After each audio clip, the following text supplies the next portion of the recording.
साहब को अल्लाह दिन दुगनी रात चुगनी तरक्की दान करे এবং হযরত শাহুল হাদিস সাহেব রহমতুল্লাহ আলাইহি খানদানের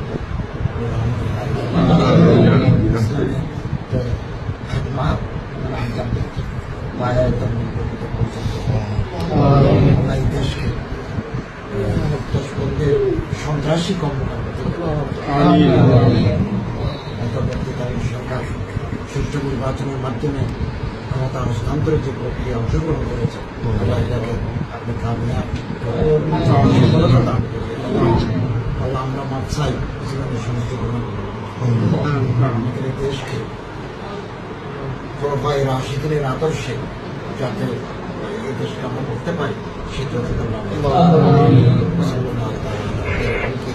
محمد وعلى آله وصحبه أجمعين